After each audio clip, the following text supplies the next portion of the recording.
4 minutes to the hour of 9. I'm glad you're still with us. Let's now transition into our Take Note discussion. The Public Relations Association of Uganda is due to hold its second edition of a symposium that will be looking and gathering the finest minds in the profession so they can have discussions on the latest trends and how to move forward. I'm now joined by the immediate past president of the Public Relations Association of Uganda, Stephen Mwanga. A very warm welcome to the program. Thank you. First and foremost, this is the second edition of the PRAU Symposium, right? True. There's a lot to look up, especially in light of what happened last year. I won't put you on the spot. Just take us up to speed with what we should look forward to and who will be attending and who is who. Thank you. Thank you. Chris, my name is Stephen Mwanga. As I said, I'm the immediate past president of PRAU, although I like most of the time referring to myself as President Emeritus. President Emeritus. Yes, yeah. But yes, today we have the second edition of the National PR Symposium taking place at Hotel Africana. Our patron, who is the Minister of ICT and National Guidance, is going to be the guest of honor. And then we will have a keynote address delivered by the British High Commissioner to Uganda, Her Excellency Katie. A number of our colleagues have been invited, and the purpose of this symposium majorly is to bring professionals in the PR and communication industry together. So we are looking at experts in this field. We are looking at having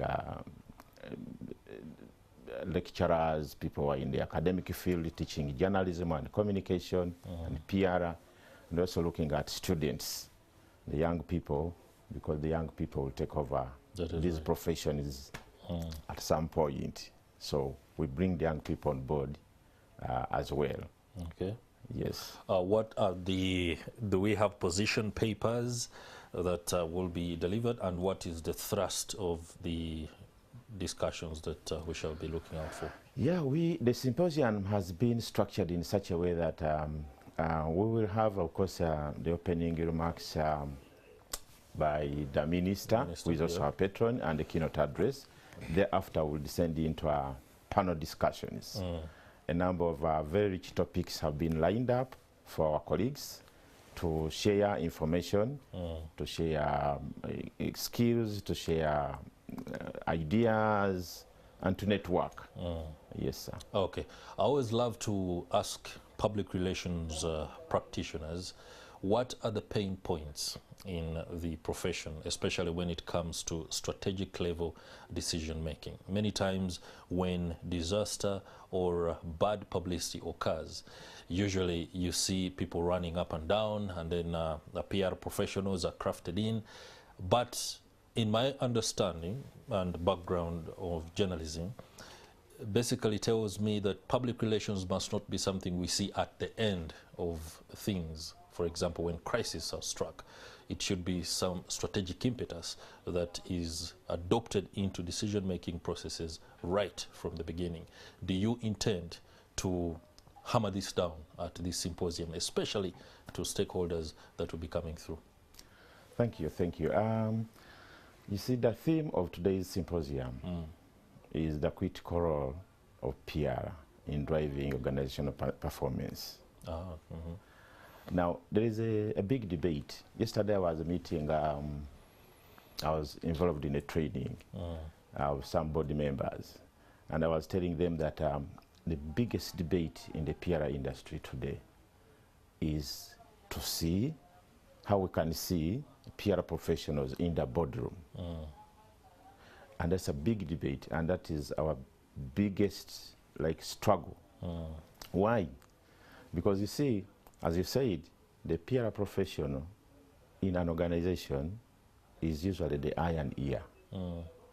And this person, you know, the boards take very critical decisions on the direction, the policies, and so on of the organization.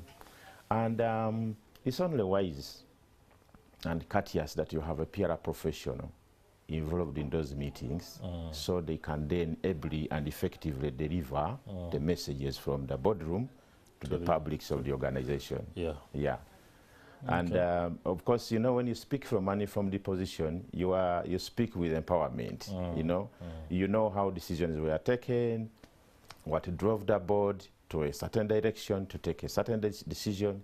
You speak with a lot of information, and you know, when you speak with a lot of information, you become an effective what? Speaker.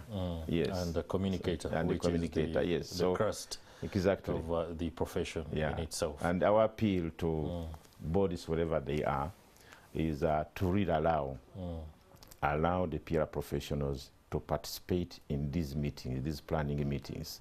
It's not good to call the PR professional at the end, you know, the tail end of the situation, we are or when a disaster has occurred. Yes, exactly. How do we go to the morning show, morning at NTV, please go and kill this story for us. Speak to the guys in the media. Kill any story. You understand? That one I can assure you. And I was telling the team I was meeting yesterday that it is easier and cheaper to plan communication, and it is very costly to undo damage on the reputation of an organization. It's quite very costly, you know, to do damage control. And many PR professionals face a lot of challenges when it comes to that point. Why? Basically because they have not been involved in planning and preparation of most of these activities, you know. Yes. Okay. How far with ensuring that professionalism is achieved within the industry, because many times it brings about communicators from diverse sections, journalism, that those who have studied communication as a prime or as a pillar on its own, and there has been a bit of conflict here and there. Some feel they are royalty, others feel they are deliberately left out on account of not having attended the prestigious institutions. Okay, thank you so much. Just take you back to the boardroom talk. Yeah. You know, when we were organizing this symposium, we decided that we have the CEOs invited, you know, because CEOs take charge of these organizations. That's right. So we want them to be part of the symposium, and they are coming. And the first panel at the symposium will consist of the CEOs.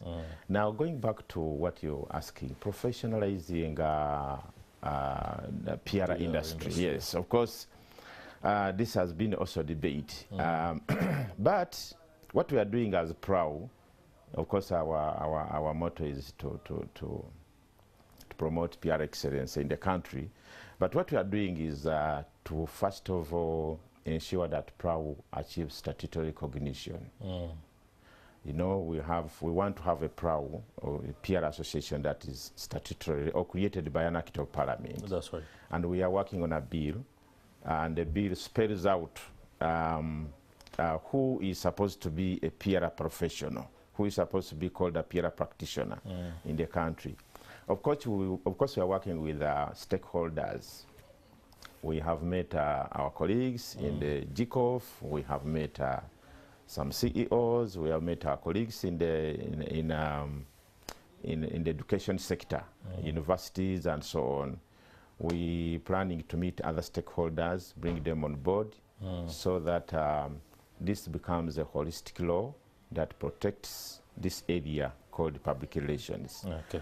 And just to tell you that the law has been, the law, if it is passed, the bill is a little bit liberal, because as you're aware, Chris, people go and study, go to the university. They'll go and study maybe arts in arts, but they go and professionalize later. Yeah, so, and such people are also accommodated by the bill. And so we are on good track to seeing, you know, proper, you know, limits for a PR professional. Okay, let's just wrap this up. You said you were at Hotel Africana? Yes, sir. Okay. I can also walk in? No. Or I have to pay some money? You have to pay some money. Yes, you have to pay some money. Okay. Yes, the symposium is not a walk-in event. Ah, sure. Yeah. We have put up some little fees for people to pay in order to participate. Okay. Yeah.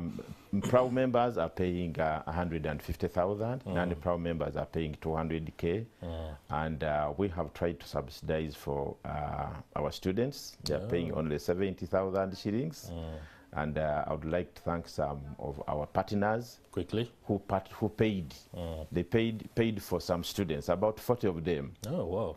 Yeah. That's good. And just a small thank you to our sponsors, starting with URA, Parliament of Uganda, National Water, Nord Group, Civil Aviation, Uganda Airlines has supported us a lot, and many of our partners. Thank you for supporting PRAU, and thank you for supporting the PR profession in the country. Stephen Mwanga, immediate past president of the Public Relations Association of Uganda, many thanks.